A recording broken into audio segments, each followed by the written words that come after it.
Bos, saya ada simpanan sebanyak 50k. Perlu saya beli rumah untuk melabur atau emas?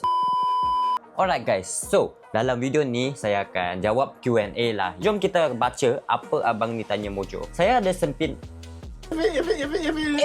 Bos, saya ada simpanan sebanyak 50k. Perlu saya beli rumah untuk melabur atau emas? Depends.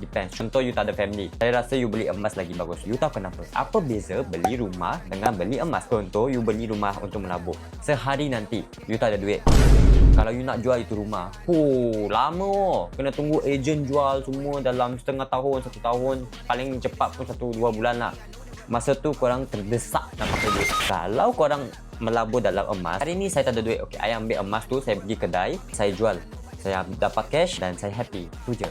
Ada beza. Untuk saya rasa beli emas lah. Saya pun sendiri pun sewa rumah, beli emas simpan. Saya pun ada simpan tapi tak banyak lah. Okay, sedikit-sedikit lama-lama menjadi bukit. Okay, so kalau korang ada apa-apa soalan, korang boleh komen dekat video ni. Kalau saya ada masa saya jawab sebab saya busy sangat dengan crypto semua kan. Okay, jangan lupa untuk subscribe YouTube channel saya dan jumpa dah di next video. Jangan lupa untuk follow saya di TikTok.